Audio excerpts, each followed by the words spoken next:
Escape rooms seem to be a big craze right now. They started as video games, and then recently they became live action activities in which you and your friend are actually gonna get locked in a room and you're trying to escape or to solve the puzzles that will lead you to be able to leave the room. And then we have a third generation, a third development of this idea, which is in board games, in analog games. You buy a box of physical components, you are not gonna get actually locked in a room in your own house, although you could lock yourself in if you so wish for the atmosphere, I guess. And you're simply going to meet with a bunch of friends, sit around the table and solve the puzzles that come in a box, as if you were actually physically locked in a room. Advantage is that you get to play a quasi escape room experience with all the advantages. It's a series of puzzles, nice challenges, it's cooperative interaction with your friends, etc., etc.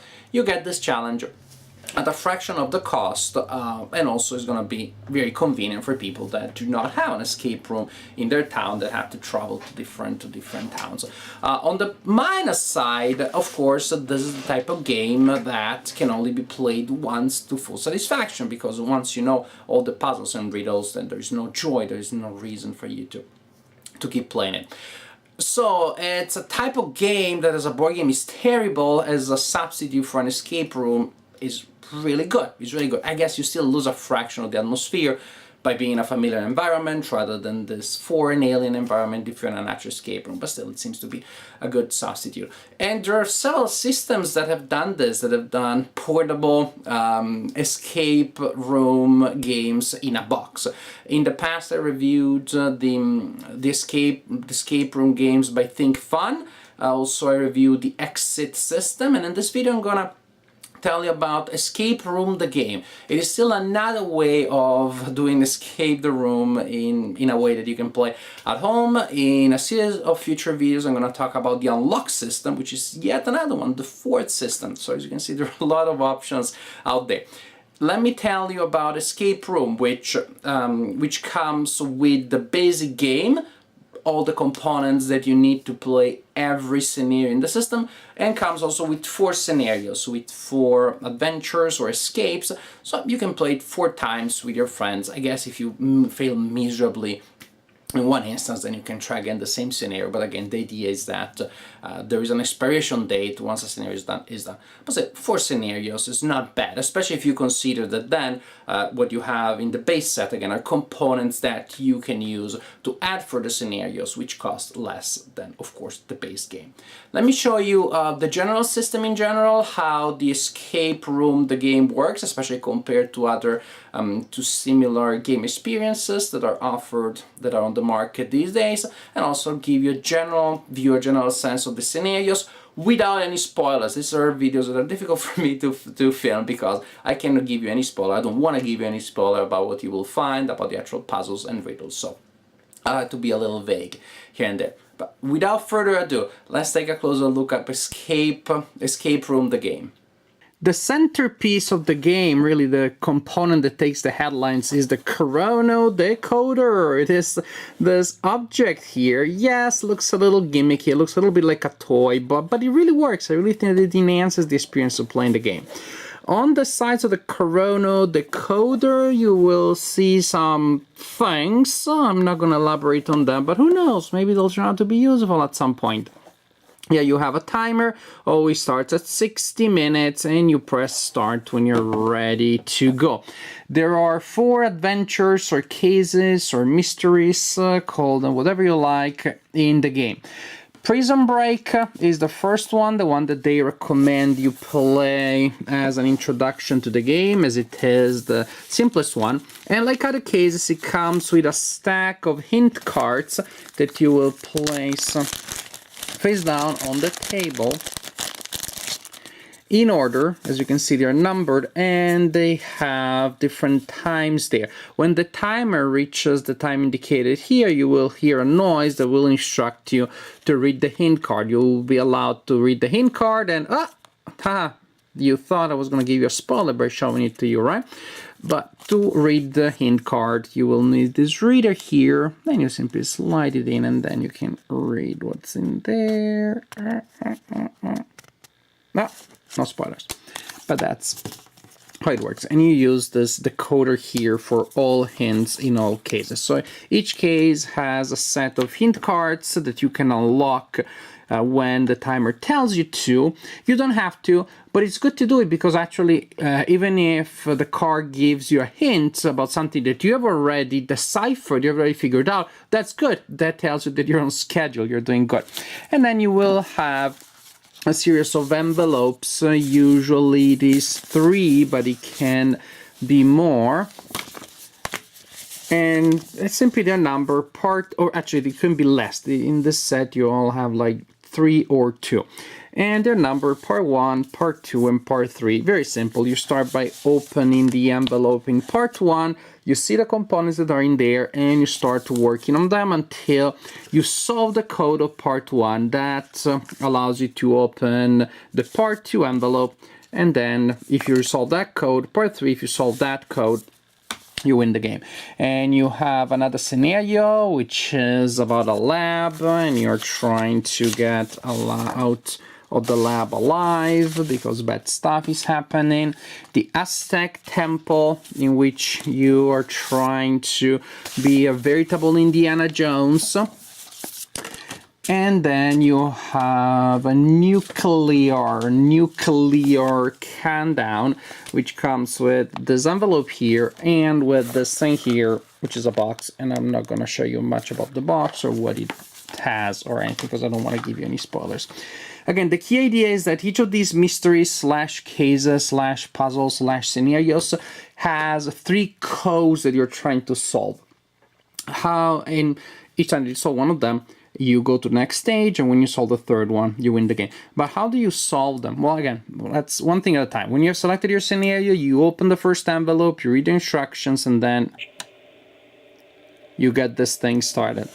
And so the timer has started, and you can hear this noise. I can tell you, at the beginning, I don't know, it wasn't too fun. It was a little annoying. It's meant, I guess, to give us a sense of dread and excitement, etc., etc., etc. But I don't know that is the...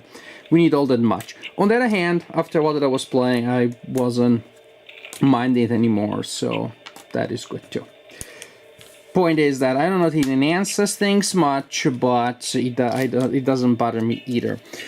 But to solve the codes, as I said, you need to figure it out. A sequence of who knows what. It can be letters, numbers, arrows, shapes, etc., etc. But whatever the code for the scenario is, it will be represented with these keys. Suppose, for example, that in a scenario, the code is square, triangle facing that direction, triangle facing this other direction, and circle. Then these would be the 4 keys, and that would be the right order. Suppose in this scenario, the code is A, F, E, B, or the code is 1, 3, 4, 6, or it can be A, 3, Roman 5, and B. So it can be anything that is coded on these keys. As you can see, there are a lot of different symbols. And now some keys, the one with the square hole and the one with the round hole, are identical. The 2 sides are identical.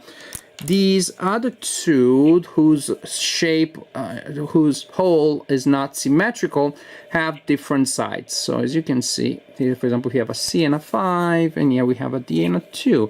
And here also we have different sides. So a lot of different combinations. Let's suppose that I figured out that the solution for the first case that I'm trying to solve is square, then E followed by 2 and followed by square again. I'm gonna put it here and I'm gonna hear a joyful, cheerful noise that informs me that I solved the code. But since I did it randomly, actually did not solve the code, I heard that less than pleasant noise, and I don't know if you noticed, I lost a minute. So I removed the keys, I start working with my components again. I try another code when I think I had the right one, and if I have it again, I'll hear a noise that will be hooray, it'll tell me that I can move on. You'll recognize it. I don't wanna prepare the right code now, so I don't give any spoilers, but trust me, you'll recognize the difference between the annoying that you heard and the real noise. And you continue like this until either you run out of time before you solve the third code of the scenario, or you do find all three codes before you run out of time, and in that case you win the game. I like the system. I like the system a lot. In particular, I like the fact that, especially in the central part of each escape, you will have a large paper map depicting the area in some detail. Because one limit that I found in previous escape room system that I tried, such as the exit system or the think fun system, is that they felt like a sequence of puzzles and riddles. They didn't feel very spatially oriented. They didn't have that sense of space. I didn't have the sense that this was the replacement of an escape room. Had I not known that, especially the exit system, if I had been told, well, this game is a challenge, is a sequence of puzzles that you have to figure out, I don't think I would have missed much. I didn't really get that sense. Yes, there's an illustration that shows the room. Yes, there is some theme here and there. But you don't get that sense of an organic space that ideally, virtually, you're projecting yourself into, you're walking around, you're interacting with things, you're looking under things, around things, moving things around, etc., etc., etc. It really gave me that escape the room feel that I like very much. The machine that you have at the center of the table feels gimmicky for some of the most sober and Spartan players out there, maybe even like annoying or overproduced, but I don't think that a game is really overproduced as long as the elements that are produced, the components, enhance the experience. And somehow that machine with that number that goes on is so visible. That background noise, which is annoying at the beginning, but then I forget about it, but then somehow, of course, my ears are still registering it, and so it still creates a sense of tension.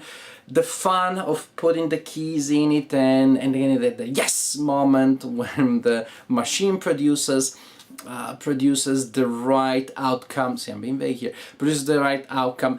I don't know, somehow the tactile element, which is something that I like in board games, that video games can't do to that extent. The tactile element to me really enhances the experience, really gives it a more visceral quality. It really gives me the sense that there is this extension of the world of the game, which is sitting on my table, and that I am tangibly actually interacting with. It creates to me a stronger sense of connection than if I am simply looking at those puzzles and flipping cards and then doing those other things that you do, say, in the exit system or in the think fun system to see if you solve the right code. Conceptually, in general, this system I found more promising and more engaging than the system that I found in the Think Fun games and in the Exit games by Cosmos. This being said, I have a couple of complaints about the scenarios, the actual design of the scenarios. The system seems great.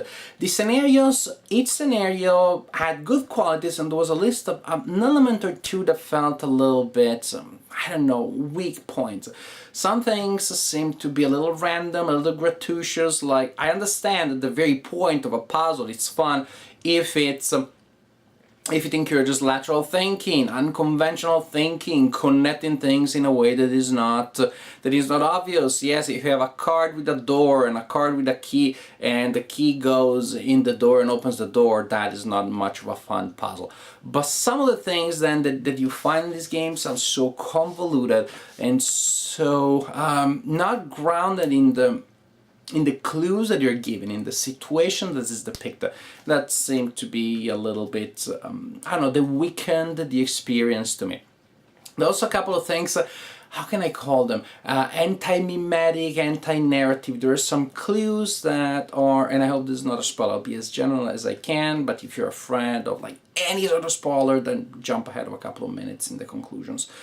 which by the way I can summarize here as it's a solid system. The scenarios could be a little bit better.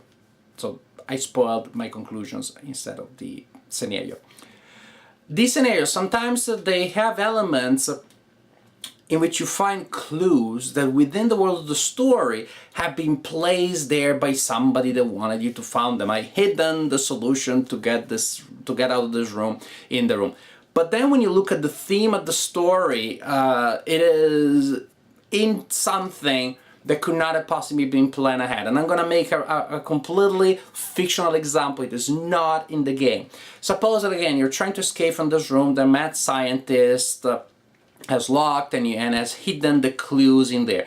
And it turns out that maybe there is a cat that is napping in a corner and the tail of the cat is in a position that resembles a 2. And that is one of the clues too. The scientist could not have possibly predicted how that stupid cat was napping. Do you have a cat? A dog maybe, but a cat, just no way. That kind of thing, or again, maybe there is that kind of thing that should not have stayed in that position for so long, for the time when the clue was put there to the time when you're analyzing the situation.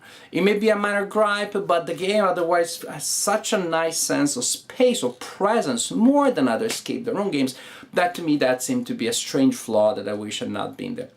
Again, other times, some of those puzzles, as I said, seems to be a little gratuitous. I don't complain about them because they're hard. I love our puzzles. It's just that in retrospect, they seem to be unfair. They seem to be not all that ludicrously interesting. This being said, there's none of the 4 scenarios or the 4 escapes in the system were ruined by this type of clue to me. It is just that maybe precisely because looking at the map, having this night machine creates such a strong potential, then precisely because of that, it was a pity to me that there were elements in the design of the escapes that seemed to weaken it. Maybe precisely because this seems to be so much more promising than any other escape the room game that I tried. It could have been so much better than the fact that it turns out to be a good escape the room game with some minor elements here and there. Seemed to be such a pity. If the game didn't have much potential to start with, then anything you find in it is good. This game seemed to have a huge potential. It turns out to be good, a good game with a lot of potential, and the scenarios that you find here will be fun. You will enjoy playing them. It's just that, like me, you may have the sense that you could enjoy them more if this or that puzzle didn't seem a little gratuitous, a little stretch contrived, and just randomly out there. So I'm still curious. I want to play more scenarios because there are more escapes and scenarios that you can add to the system independently as expansions. So in the near future, actually, we'll try this one, Foundland, which I'll report about in a future video. But for now, I can tell you, it's a good game. It's a good escape the room game with challenges, with interesting mental workout for you to have fun with. The scenarios I feel could be better, but overall I think it's a great idea, and I think overall, again, it's an idea with a lot of potential, and definitely I want to see where it goes next. Per se, if you're buying it as the set, not necessarily as an investment in the future, I think you're gonna get a good set. You're gonna have fun with your friends for 4 evenings, or less if you decide to blow through all the scenarios in a single evening. But definitely there's fun to be had here with this set, although again with a couple of minor things, minor minuses here and there.